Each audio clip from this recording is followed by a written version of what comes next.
शिवसेना पक्ष चिन्हाबाबत सुनावणी सुरू. सुप्रीम कोर्टात कपिल सिब्बल यांचा युक्तिवाद. प्रकरण कोर्टात असताना आयोगानं थेट निर्णय दिला. चुकीचा व्हीप काढला जाणं खरं तर गंभीर बाब. कपिल सिब्बल यांचं वक्तव्य.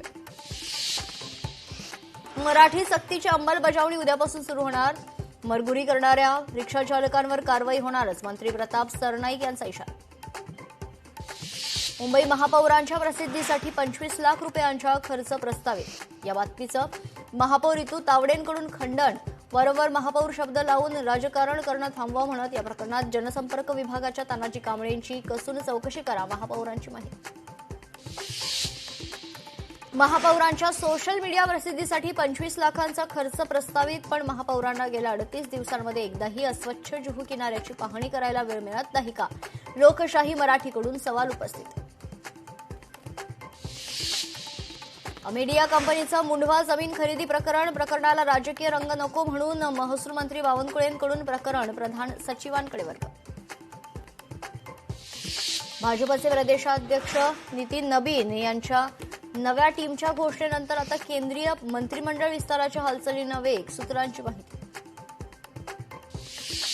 अल्पवयीन मुलीवर लैंगिक अत्याचार करून हत्या. जुन्नरमधील पिंपळवंडीतील घटना. नराधम तरुण पोलिसांच्या ताब्यात. लोकशाही मराठीच्या बातमीची उपमुख्यमंत्री एकनाथ शिंदेंकडून दखल. महाराष्ट्र प्रदूषण मंडळाचे अध्यक्ष सिद्धेश कदमांना सूचना. तात्काळ जुहू बीचवरील कचरा साफ करण्याचे आदेश. पुण्यातील गोवर्धन दुधाचे नमुने तपासणीसाठी एफडीएनं घेतले. मात्र तपासणीचं पुढं काय झालं याची माहिती अद्याप अस्पष्ट. सामाजिक कार्यकर्ते अशोक बेंद्रे पाटलांनी विचारला जाब. प्रकल्प बाधितांच्या नावाखाली सरकारची घोर फसवणूक. कोट्यवधींच्या घोटाळ्याची माहिती लोकशाही मराठीच्या हाती. मुंबई अहमदाबाद हायस्पीड रेल्वेच्या कामात अधिकाऱ्यांचा गैरव्यवहार.